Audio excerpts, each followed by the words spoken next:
Welcome to Kiss the Reviews. I'm Armando, that's Corey, and today we're doing The Equalizer 3. Before we get started, if you want to follow the show, you could follow the show on Twitter, TikTok, and Instagram at Kiss the Reviews. And let's get into the cast, The Equalizer 3. Let's see if I can get through this cast without slurring my words. Well, half the cast is Italian, so none of us are going to know what their names are supposed to sound like. This movie made me so happy inside. It's so happy. We'll get to it. So this film stars Denzel Washington as Robert McCall, Dakota Fanning as Emma Collins, Eugenio Mastrandrea as Giorgio Bonucci, and David Denman as Frank Conroy. I was trying to think of an Italian racist joke, but I just couldn't come up with a good one quick enough. I was just like, you couldn't come up with an Italian joke? I know. I thought you just had those shits locked and loaded. I'm off my game, dog. I'm off my game. No, I have to say, I think like everybody our age from our generation, Man on Fire with Denzel and Dakota Fanning, little baby Dakota Fanning, was our fucking shit. Yep. So seeing them paired together again, I don't care what this movie was about. I don't care if it was a Driving Miss Daisy remake. I just love seeing them together again. I love Dakota Fanning, just period. I love seeing them together, which is awesome. Listen, at the end of the day, I love everything about this movie. I know we've done all three. I love everything about this franchise. And the fact, okay, we talk again, we make a lot of comparisons to like JCVD movies, right? This is how you make a real JCVD movie with real acting and yada yada. This is how, like, when you paint yourself into a corner, the cool thing about The Equalizer, this bitch can equalize everybody. There's no storyline that's outside the realm of possibility. It's part of the reason why I like the franchise, right? The fact that they were like, we're done with Boston. Where do you want to go next? Texas? No, let's fucking go to Italy. This was awesome. I dug the whole thing. Yeah, there were a lot more people in Italy post-COVID than I expected. Like, I was like, yeah, it makes total sense he went to Italy. They're just giving away homes. And, 100%. There's a town in Italy. You could literally buy a home. You got to, like, fix it up within a year of buying it, but you could buy it for, like, $1. It's pretty awesome. I got 4 houses there. I was like, $1 for a house? I can ring it up.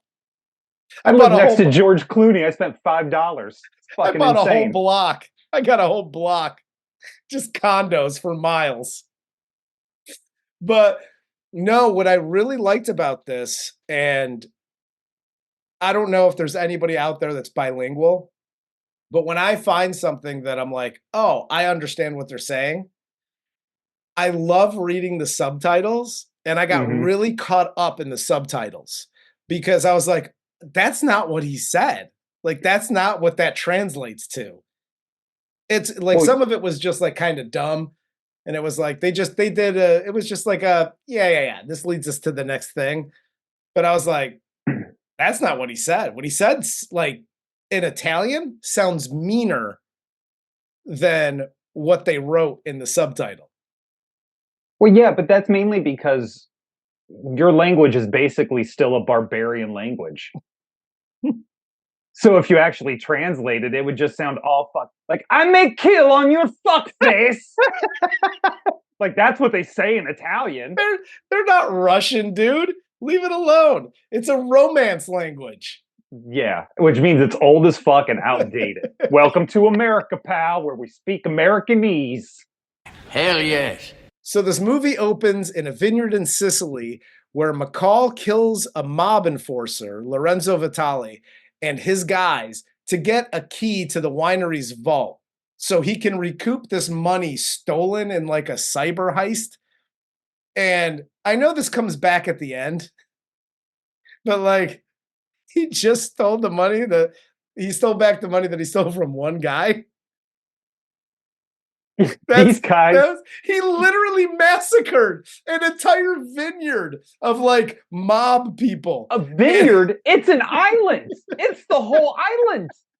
There's nobody on the ferry back to the mainland. Yeah, he's like, yeah, here's this one guy. He's a bricklayer in Boston. I just got his $300,000 pension back. That's why you murdered 72 people in the mob in Sicily? Yeah, and I gotta say this too. There's a lot of holes in this one. This is the most JCVD of the Equalizers. And it's still great, don't get me wrong at all. But you know how we do, we're gonna pick this bitch apart. So the Sicilian mafia is importing methamphetamines from ISIS. Yes. To then distribute it to the United ship over in with wine. Yeah. And distribute in the United States. Yeah. Wasn't it from like Syria? And you have to hack a fucking bricklayer union pension fund for $370K? What in the fuck kind of businessman are you? Be better at math. No, I think this, I'm gonna explain this away. I think this, much like McCall in every movie, this was Lorenzo Vital's side mission. His side mission was to fuck other like middle class white people in America.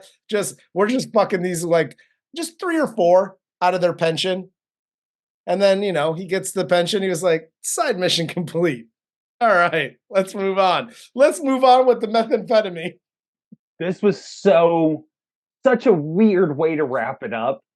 It was. And honestly, by the end of this, we didn't need an answer why he was there. No. He was just there. He goes, I know what kind of person you are, or I know what you are in this beginning scene. And also, then it's like, well, do you? Because you're just there to collect the pension. Like, I know what kind of animal you are, you computer hacker.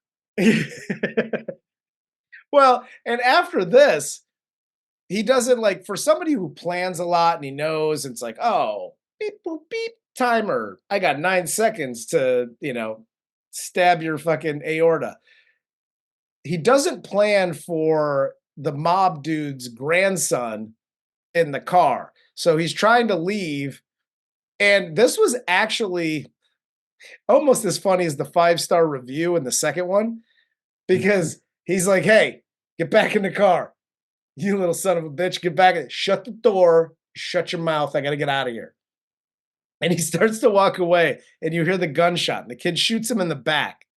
He gets shot in the back, and he just starts spraying all over the place. It's awesome. This made me laugh so hard. It was a great scene, and he was just like, "Oh shit, you shot me in the back." Dude, it's great. And then he's like putting the gun up to his head, like, should I just end it now? Yep. Like, this was a fantastic opening scene. Oh, you get to see him do his thing, and you know, your guy, his left foot is too close, which means the guy on your right is already dead.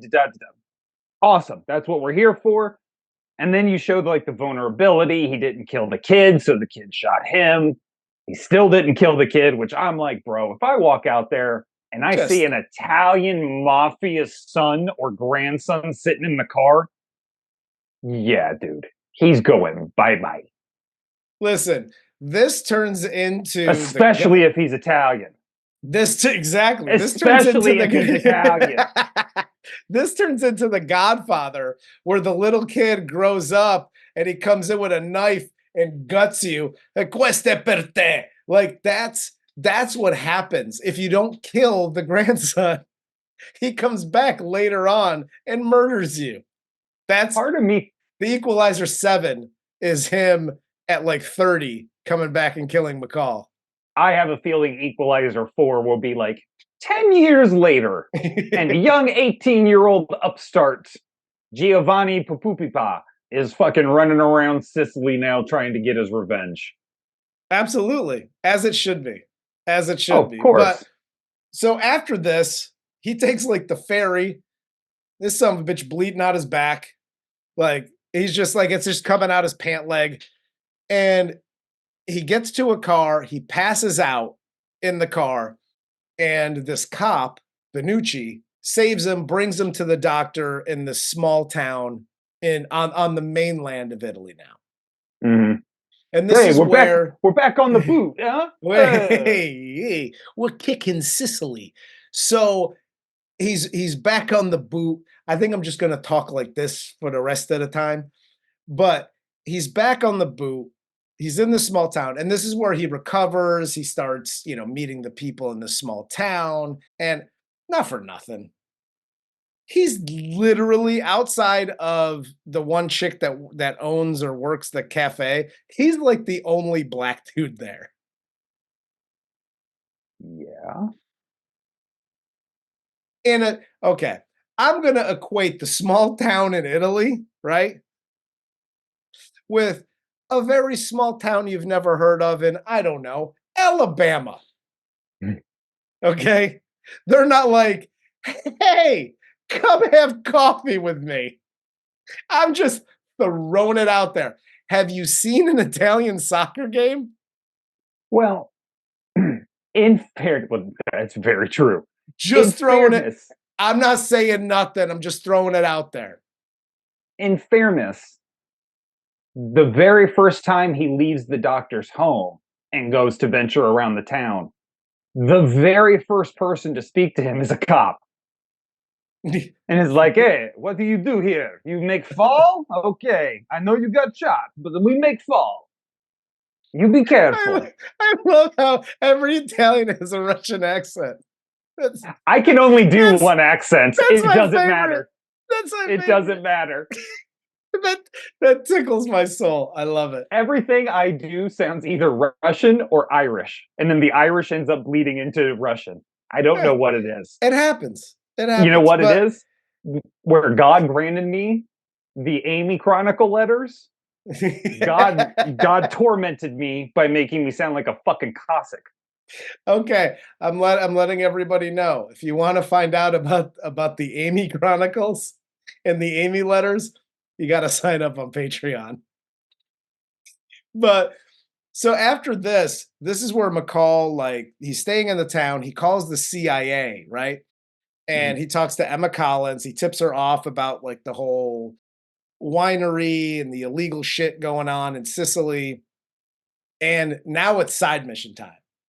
This is my favorite part of the Equalizer series, right? So side mission time. McCall sees like this local gang terrorizing the local business owner, and this does not make him happy whatsoever. So now he's like got it in his head, like, A-team time. I gotta fix some shit here. So these same thugs are now kicking people out of their homes to run their operation like they're fucking Nino Brown, but in Italy.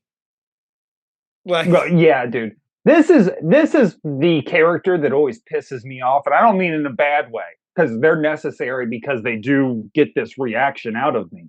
Yeah. This visceral hatred just pours out of me when I see like the younger brother. So I'm untouchable, but really I'm a punk bitch. Yes.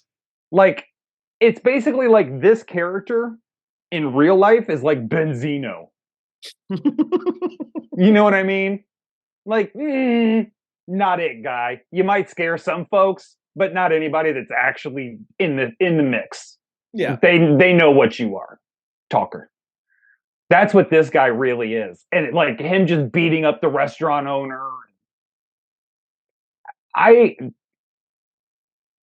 love when they end up getting it. And what the Equalizer has never disappointed in doing was making it vicious and painful. Yes. When these guys end up dying. It's not like the quick, like, I snapped your neck after a fair fight. Or you tried to cheat, but I still overcame with my morals. But I had to put you down. Fuck that. like I'm Old Testament kind of guy, punish motherfuckers. And Dude, this Corey was Corey that. is scorched earth. Like that's Oh, what dude. Corey is, scorched earth. And you know what? I'm kind of there with you. You I know who the like best scorched earth. general in American history was? Sherman. You know why? Because he torched the fucking South. He's like, I'm going to walk to the ocean and burn your fucking shit down. How about that? Hell yes. Meanwhile, while all this is going on, Collins and the other CIA agents get to like the winery. They find millions in cash, along with bags of fentanyl. Basically, it's like methamphetamine, and it's like hidden in the storeroom. And then we get the thugs that like firebomb Angelo's fish market or whatever, and the entire town watches.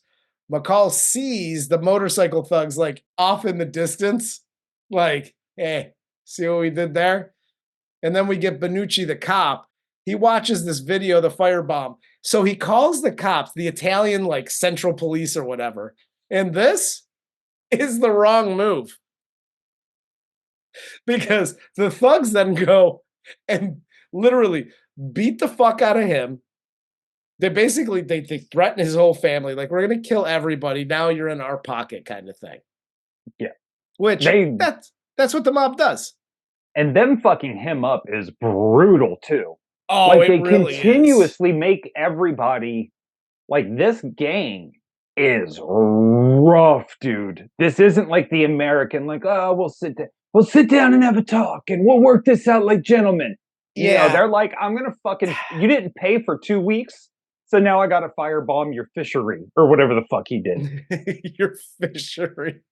He gives him fish. That's all I know is Angelo gives him fish later. They always, and I mean, I guess it's kind of true, but like when they depict the mob in the States, it's always like we're gentlemen. Okay. And if we can't talk, then something bad's gonna happen. And there's always this talk, and then the bad thing comes.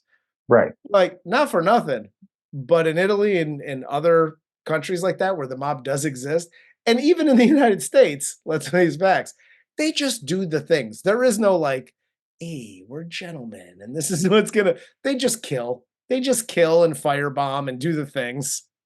Like, yeah, this dude, is the most realistic piece of this and like mob life.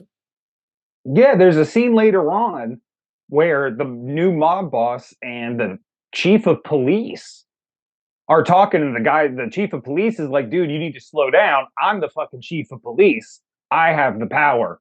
And they stab his hand and cut part of it off. Dude, they fucked that dude up. God damn, they are not playing in Italy, bro. No, not at all. Not at all. And this is where like McCall starts to and it's something that hasn't happened in the first 2 movies. Like he starts to interact more with Amina, the chick that owns like the coffee shop, and she takes him around, she shows him the locals, and after this, Collins tracks him down in the small town in Italy and questions him about the tip he gave her about like the vineyard and stuff. Again, another one of my favorite scenes, especially the initial interaction, because he's like, oh, do you want me to like turn and give you a good, like as you're taking pictures, and he like sits there and he smiles at her. Dude, it's so good. And it tracks for his character. Oh yeah, both of these.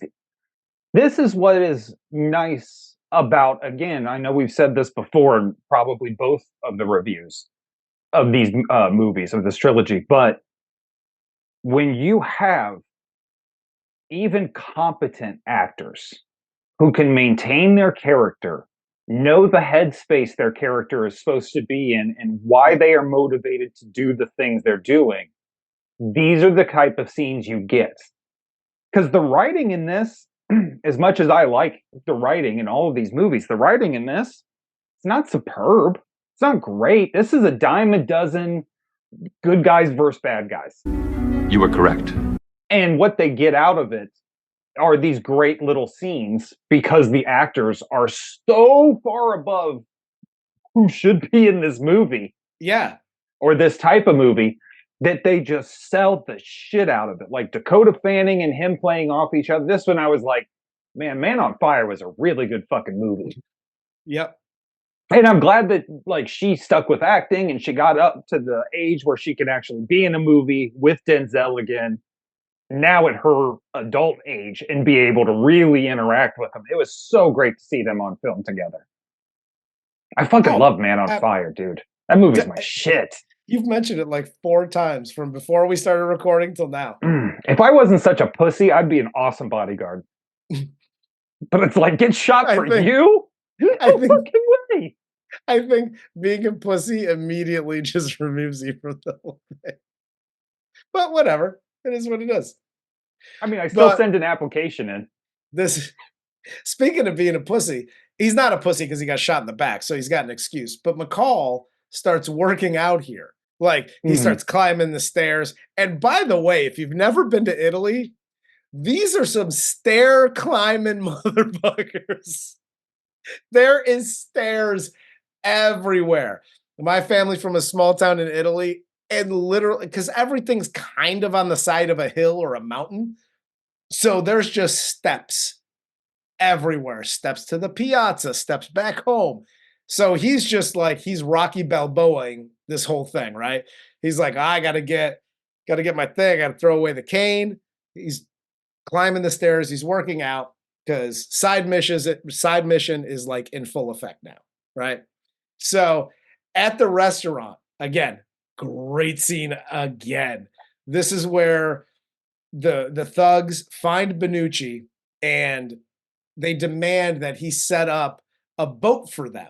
And McCall is like in the back, in the cut, just watching the whole thing take place. Marco sees him and immediately goes over to him to tell him to mind his business, which again, one of the most Italian things you could do.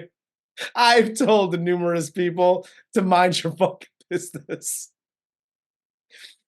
But McCall gives him like the Vulcan hand pinch and just paralyzes him and asks him nicely to just like move their operation to a different location. Like, you've overstayed your welcome here, guys. I think you should just take your shit and leave. This is one of my favorite parts of this series, is the I'm giving you an option. Yes. Because you know damn well they ain't leaving. This just gives you your moral excuse to do the fucked up shit you're about to do to them. And I don't have any problem with it. I just abandoned that need for an excuse a long time ago. Oh, yeah. Like, if I was going to do something fucked up, it's because I'm running on pure id. I'm just all fucking so good luck. And listen, I hit play on this thing. I don't need excuses for you to just like randomly kill people. Like, I'm down for it. I'm cool with it. Please and thank you. I really like, and I know in all 3 of these, we've said it. I know I've said it. I like the silent killer. I like the guy who's understated, but then when shit gets real, he's lighting you on fire and doing the most heinous shit to you. Because like after this, where Marco refuses and then McCall goes out and literally kills him and all of his like mobster friends. Dude, the bus coming out of nowhere and taking out the guy about to give up his gun because he knocked out the other dude. Yes. I'm like, this is different. And we didn't even talk about one of the greatest kills of all time in movie history was at the very beginning when he shoves the revolver into the guy's eye socket, jams it further in, and then pulls the trigger 6 times, shooting the mob boss in Sicily. Yes. That's fantastic. Dog. Yo. Okay. Since you brought that up, I know I'm all about killing the guy. You don't need an excuse. There's a thing, and screw the bricklayer's pension. Don't care. You got to shoot that mob boss in the beginning in the asshole. Like, he shot him in the asshole, and my like body tingled. Yeah, man, fuck that guy. Yeah, I agree. Fuck that guy. But like, can we not shoot people in the asshole? Just shoot him in the head like normal. What Well, are we doing here? here's the excuse I can make for that is he shot him in the asshole and then actually shot and killed him. If he had just shot him in the asshole and let him bleed out that way, that's cold-blooded. That is cold-blooded. You're just pooping out your guts at that point. Meanwhile, a Rome station is bombed by Syrian terrorists, right? Mm-hmm. Collins finds that the drug money from Lorenzo was funding all the activities in Italy. So she figures that the Syrians are in Sicily and they're routing the drugs through the island. So she starts hunting down the cells of the terrorists in Sicily with the help of local police. This is where we get the whole police chief from Naples, and they, stab him in the hand. Guy, you're stepping way out of line over here. You're a cop. These guys literally don't care. And he's like, do you know who I am? And they're like, cool story, bro. Let me chop your fucking hand off.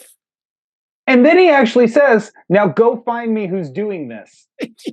How? I can't pick up a phone, asshole. He's like, I can't even go over there. I can't even do that. You just chop my shit off. Yeah. Like, you know how you have to unlock a phone? I can't do that now. I can't even unlock my cell phone because of you. I have to use my fucking nose like a bird. You know what you look like? You look like a bird. But Vincent has Collins's car rigged with a bomb. She survives, but she's badly injured. She's taken to the hospital.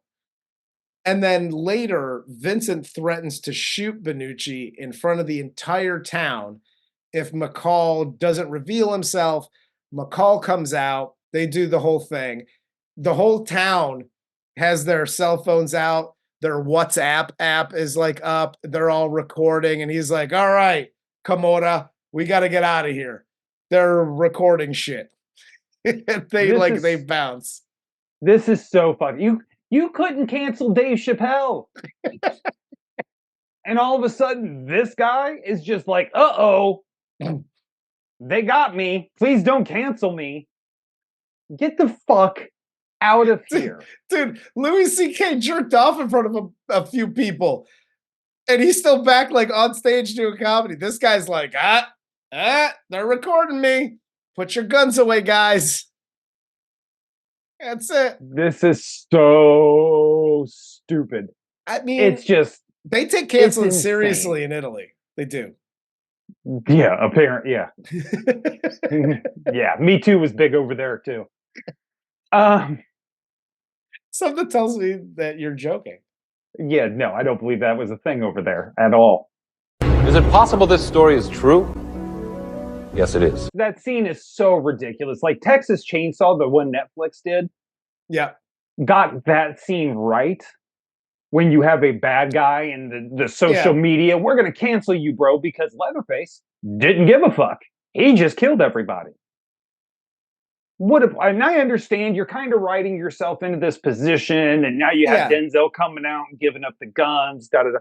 You could have just had the old man come out with the gun. The cell phones were not necessary. Well, that's what I was going to say. Because after the cell phone thing, and McCall does his talkie-talkie, and Vincent does his talkie-talkie, and he's got Bonucci, and he shoots his like ear or whatever. Mm-hmm.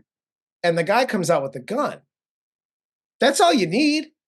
Because he's like, get the fuck out of here. And they're like, old man's got a gun. We got to go. And you can have that, or maybe have 2 or 3 of them have guns, or what, like I don't like, and I know we've talked about the whole Texas Chainsaw of it all. I personally don't like when they bring stuff like this into a script because it almost feels forced. Well, yeah, it's like you had this idea and you got to a position and you had no fucking idea what to do. And like you said, I feel like the initial script probably read that the old man came out with the shotgun and shoot them all away. And then somebody went, well, that doesn't make sense. Why would one old man? They have automatic weapons. There's like 8 of these guys. McCall's already unarmed and is on his knees with his hands behind his head. Why would this old guy be a threat? And so they're like, well, also, we'll just throw in some cell phone recordings. They should have just gone Three Amigos with it, where the whole town comes out and they all got guns. And what do you think? They're all dressed like McCall. They got blackface. They're all wearing blackface. I think that was the original idea. And then like the legal team came in and was like, guys, we can't do blackface. And they're like, well, I guess cell phones then. You were right. McCall goes to Vincent's home. He kills the bodyguards. He then forces Vincent to take the lethal dose of the drugs that he's selling to kill him. And the creepiest thing of all 3 movies, we talked about McCall sitting next to the Russian and talking to him and counting down until he dies. McCall sings to Vincent as he tries to crawl away. So I know where was the blood for me. You talk about, okay, you got about 27 seconds until you're dead, and I'm going to count down, and I'm just going to talk to you in a nice, calm voice. Creepy. If I sing to you, lullaby style, you ever been night-night? Like, this dude sang to him as he, like, died and crawled away. No cap, when I hear a fucking noise in my house in the middle of the night, and I come downstairs with my firearm to inspect, I'm singing lullabies from here on out. Because if you have any sense whatsoever, you're out. You don't even want to see who's singing that great. This is cold-blooded. Dude, it is amazing. I love it. Fantastic. Like, again, not that movie review should teach me things about, like, for this, like, dystopian future that's coming.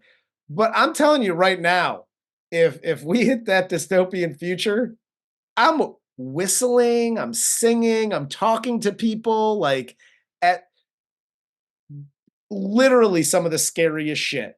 You were correct. A message is being sent across the universe when you do shit like this. And it's just, he ain't the one. And the next time he gives you an option to do something, take option A. Option B is for the birds. We don't want that at all. And the other biggest problem I had with this movie, so there were really 2 main issues. Okay. Right. And I don't even care about the hacking and the bricklayer and his pension. Fuck off. I don't care. What I did care about, though, so Dakota Fanning has this man helper who is running around and he's wearing the tactical gear the whole time. Yeah. He's done pretty much nothing throughout this, right? Yep. Even to the point where he's like the operative. She's in finance, right? Like her job is to just scour financial records and be able to trace money back to wherever it goes. Yep. That's her job. She comes up with the idea to start busting low-level dealers and work your way up the chain until you get to the top. And the guy on the other end goes, that's a solid idea. Yeah, because that's what everybody does. They've been doing that since fucking the beginning of time. They're called buy busts, dickheads. And that's why there's still a war on drugs, because it doesn't ever work. But it works here. So he does this. She gets bombed. He's with her at the hospital, and she's like, oh my God, like she sees a familiar face, which I thought was a nice little touch because she's in this foreign place. Everybody's speaking Italian. She's had to have an interpreter this whole time because why the fuck would anybody want to learn that dead ass language? And then, and so she gets bombed. She sees this familiar face come in, and he's like, we're going to get him for you. We got this. You don't show up. This is where I thought the natural progression for the Equalizer as a franchise would maybe come into play, where it's like this guy who's helping Dakota Fanning and Denzel end up meeting up at the same spots, and then we have Equalizer trainee kind of thing, right? That's fair. Nope. He just fucks off for the rest of the movie until the end credits. And he's like, hey, you want a cup of coffee, Dakota Fanning? Yep. Which we all know in Washington, D.C., no man's getting a woman. Yeah. No, that's fair. Please. A female boss? The movie ends. the movie ends. Basically, it's back in Langley. Collins gets like the package from McCall. It's the Black Book of Contacts with a note from McCall saying that her mother would be proud of her. This is where we realize that Collins is the daughter of McCall's longtime friend Susan Plummer. And awesome touch. Awesome touch. It's a great touch, but really, you're not going to mention her dad? Your mom would be proud of you. So would your dad, who wrote the shitty book in part 2. Well, he can actually say it himself. But this is the reason. This is why it works so well, is because she continually asks him, why me? Why did you call my phone? Oh, and he really is giving vague answers the whole time. And then you find out, but he's also letting her know, like, I knew your mom. That's why I knew to call you. Yeah. I worked with your mom. That's how I know all this shit. So now when Equalizer 4 comes out, when he needs help, he's got his Melissa Leo replacement in Dakota Fanning right there. And the whole franchise just starts anew. Absolutely. I love it, dude. I thought it was brilliant. I love the writing. Even I said, like, the writing for it is basic. I mean, the plot. There's no exciting plot. It's terrorists and drugs and, oh my God, we got to stop this. It's a typical CIA, DEA, FBI kind of movie. Zero problem with that. That's what I mean when I say it's basic. But the actual intricacies brought to light through the acting. Yep. No, it was great. I love this one. I love this one as much as I love the other ones. Again, the movie could have ended with the note from McCall to Collins. Did it really need McCall celebrating the local soccer, like, beer league guys winning the thing with the thing, and everybody's like, ole, ole, ole, ole, and watching McCall uncomfortably okay. I felt happy for you. Hey, they won. Now, here's the thing. It's really hard not to celebrate a victory in soccer when you're in a town of Italians that's all they're doing, and smoke bombs and shit. That shit's exciting. You get caught up in it. I totally get it. Yeah. Denzel just looked awkward in the situation. Well, yeah, because he's the fucking Terminator celebrating a soccer victory. He's just like, eh. Yeah. He was very mechanical. That was the only thing that made me uncomfortable about the whole movie. But other than that, I loved it. I loved it all. Yeah, the whole pension thing, I did my wrap up on purpose because fuck the pension thing, fuck the soccer celebration. I don't care. Those are fucking moot points. He's home now. Great. Fucking Arrivederci, his love interest, already said that. Like, they accepted you as one of their own now because you wear a hat. So great, you're Italian now. Wear a fucking ugly hat when you go to Italy and you'll feel at home. And I will say this, Denzel spoke pretty decent Italian throughout the movie. I was very impressed. I was very impressed. I'm going to offer this final PSA. Corey's Life Lessons. Hello, business owners of any nationality. Uncle Corey here. It's great that a friend of a friend has come to your establishment and they are now going to purchase stuff from your establishment. Don't give shit away when you owe protection money to the mob. Charge them.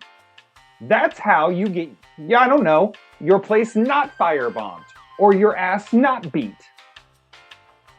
Charge people for your fucking goods and services. That guy. That's the strongest PSA you've ever done. Thanks, man. And that is fair. Just throwing that out there. That's me. I'm fair and balanced, just like Fox News. I couldn't even get that out with a straight face. I love it. I love it. I think we'll end it there. What do you say? Yes, sir. Well, with that said, I got one more thing. One more thing, and we'll close this thing out. I just wanted to give a big shout out to April, who is our first to the Patreon lineup. So she's the first member, and I figured we'd give her a shout out here. So thank you so much. And yes, we will get to your request. I've never seen the movie you requested, but it sounds terrible. So of course we'll do it. Valley of the Dolls is fucking amazing, and I can't wait to do it. I can't wait to do it either. So that one's we get a coming Sharon out soon. Tate sighting. Yes, we not, do. Not in a bloody police photograph. I was gonna say not dead. All right, we gotta cut it there. So for Corey, I'm Armando. This is Kiss the Reviews, and this was 2021's The Equalizer 3.